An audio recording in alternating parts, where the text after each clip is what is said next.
E tem um negócio muito assim, ó. Eu já falei isso muitas vezes também. Não, pra que eu vou. Pra que eu vou ter que estudar isso aqui?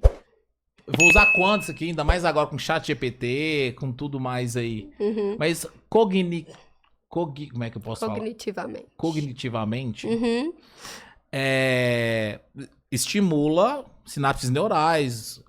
E essa galera, inclusive eu falava muito quando era mais novo. Ah, mas pra que eu vou usar isso aqui, essa matemática, esse tanto de cálculo? Qual que é a importância disso? Na cabeça das pessoas, das crianças, dos jovens? Esse questionamento, ele surgia com muito mais força na nossa época. Porque não havia tantos... Na nossa época, a gente é novo, viu? Eu tô falando...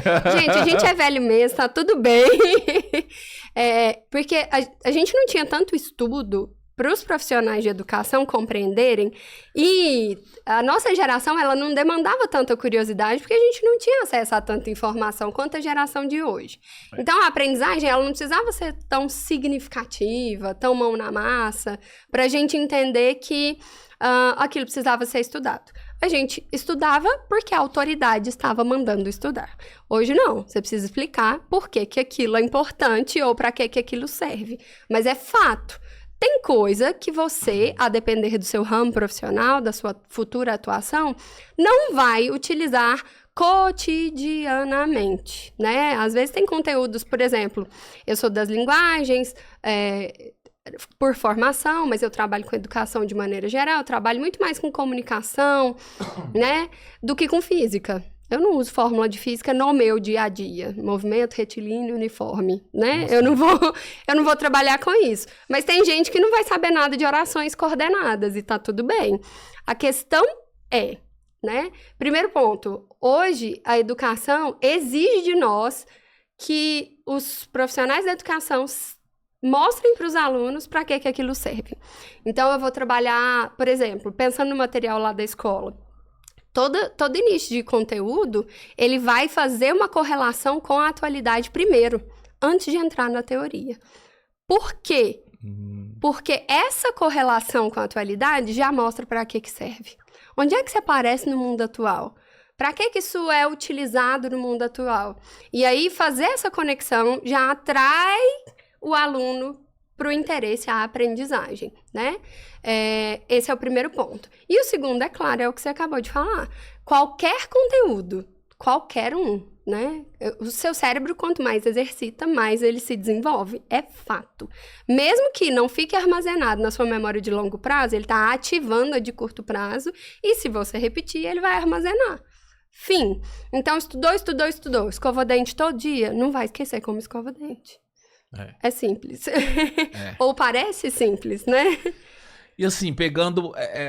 eu já ouvi falar, e assim, às vezes, algumas vezes eu já até concordei, mas tem um parâmetro assim se for para... todos são importantes, mas a matemática e o português, levando em consideração a redação, seria as duas matérias assim de ponta? De base. De base?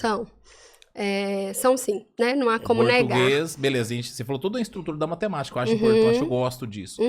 E do português? A língua... Porque o português... Mas eu acho, por exemplo, meu português eu acho muito ruim pelo tanto que eu leio. Eu tô confessando isso aqui, galera, não tô nem aí.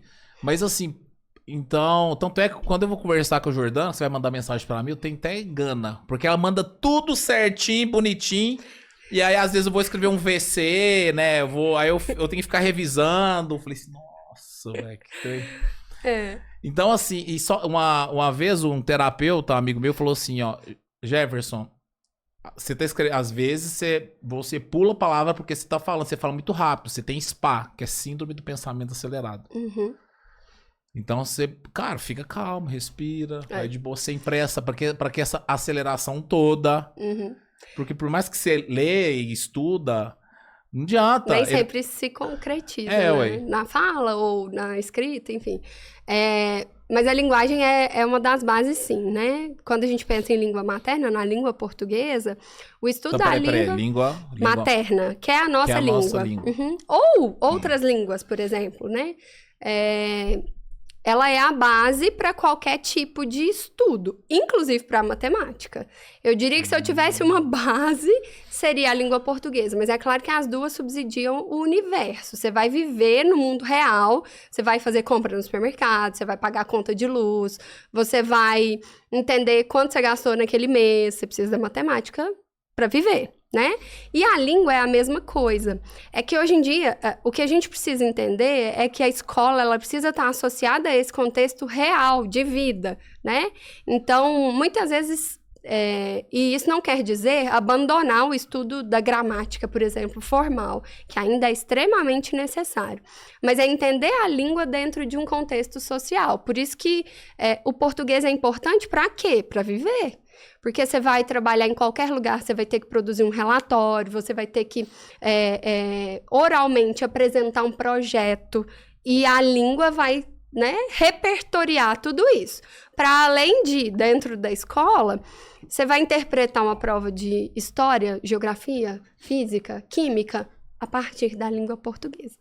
Então, sem ela, ou sem a efetivação dela, ser alfabetizado, bem alfabetizado, mas também ser letrado, quer dizer, saber fazer uso da língua no cotidiano, na vida, né? Escrever um bilhete, mandar uma mensagem. Mas é interessante você falar isso porque, veja só, você tem uma grande habilidade na área da língua. Por quê? Porque você sabe que o seu destinatário, que sou eu, exige uma mudança de conduta. Isso é uma habilidade da língua portuguesa, né? Verbalmente, não tem problema. Eu não falo tudo correto verbalmente. De vez em quando sai um nós. Nossa, que raiva que eu tenho de mandar mensagem. Eu tenho que olhar a mensagem umas 10 vezes. Mas se eu sei... Se eu sei adequar, quer dizer que eu aprendi sim. Eu aprendi que ela tem usos para locais diferentes. Quando você vai dar uma palestra, você sabe que a sua linguagem precisa ser um pouco mais formal, ou precisa ser adequada àquele público, Nossa. né? Não, isso eu consigo encaixar. Mas você sabe o que você tá falando aí? Agora me veio um negócio na cabeça, porque, por exemplo, eu estudo, beleza, eu estudo, peguei um livro, eu tô lendo um livro. Só que as partes que eu gosto do livro, eu não escrevo, eu desenho. Uhum. Agora que, então quer dizer, eu não, tá escrito alguma palavra mais difícil, porque como é que você sabe se a palavra é certa ou errada? Você vai treinando ela, você tem contato com ela sempre. Sim. No meu caso, o que eu tô agora você falando aí, eu adoro fazer mapa mental. Então eu leio, aí entendi um pedaço ali, eu vou e faço um mapa mental. Aí eu pego uma palavra, ligo naquele mapa mental e eu formo uma linha de raciocínio lógico. Você é doido, né? Não. Então eu não sou de escrever. Eu não sou muito de escrever. Eu sou de lembrar, tipo, a simbologia. Então, na minha cabeça aqui, eu tô escrevendo um livro. E aí tá cheio de simbologia, não tá o livro em si. É porque é a sua estratégia de estudo. A gente chama de procedimento de estudo. Inclusive, tem que aprender isso para a vida. O aluno que tem procedimento de estudo consolidado, ele vai avançar em qualquer área do conhecimento. Porque se ele sabe como estudar, qualquer coisa que ele pegar para estudar, ele vai saber. Eu acho que eu tenho TDAH, porque eu não consigo... Jefferson. Acho que eu tenho TDAH. Todo mundo tem TDAH hoje em dia, né? Já percebeu. A gente brinca que se você digitar no Google qualquer 3 sintomas comuns da vida estressante que a gente leva hoje, vai aparecer qualquer laudo. A questão é entender que, né, nem então, sempre. Por exemplo, eu não consigo ler um livro, eu tenho que ter 10 livros, 10, 12. E aí, cada dia eu leio um pedacinho desse, aí no outro dia eu leio outro. Eu não tem uma linearidade. Não, porque isso chama síndrome do pensamento acelerado. Porque parece que se eu pegar aquele livro e falar assim, nossa, que tamanho de livro que eu vou ler, aí eu falo assim, não quero não. Então, se eu não vejo acabando com os livros, que eu pego um pedacinho, e aí eu ligo, aí às vezes eu vou conectando um livro com o outro. Sabe como é que meu cérebro é meio... Eu pego um livro ali e outro. Aí, às vezes eu leio um livro que não tem nada a ver com o outro. Leio um lá de fisiologia... E aí tô lendo lá de Thomas Campbell da vida, falando da realidade construída e tal. E ali eu vou ligando pontos. É que pra chegar nesse nível, você precisa ter maturidade de leitura. Primeiro, você lia só um separado, muito provavelmente. Você treinou-se para alcançar essa A professora capacidade. falava assim, ó, se não ler isso aqui, vai perder ponto. Vai tirar 0 na prova. Livre e espontânea pressão. Mas é treinamento, né? Para chegar nesse ponto, você precisa partir da base. É igual criança. Para andar, ele precisa engatinhar. Então, você precisa ler um livro inteiro na linearidade para que lá na frente você tenha a habilidade de voltar. Normal. Como diria assim, minha médica hoje, pra mim é comum, mas não é normal. Tem hora que eu tô em pé lá na sala, tem um estante cheio de livros assim, aí tô em pé. Sim. E lendo, a Jéssica chega e fala assim, que você ficou doida aí, você tá em pé lendo livro? Mas é porque eu tô naquele livro, naquela hora, tem que ser aqueles 10, 15 minutos. Às vezes... É que você consegue se concentrar assim.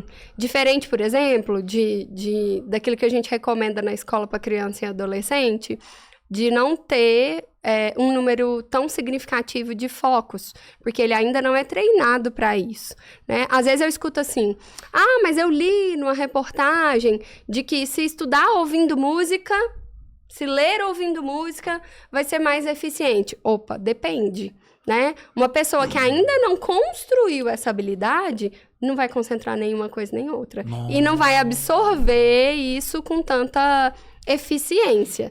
Então, às vezes tem uma criança, por exemplo, eu tô lendo o conteúdo da prova com a televisão ligada lá na sala. É estímulo? Basicamente assim, é essa taça, o seu cérebro é essa taça. Tá chegando estímulo. Um deles é o conteúdo da prova. Só que, na hora que você enche, derrama. O que derrama primeiro? O que é menos interessante.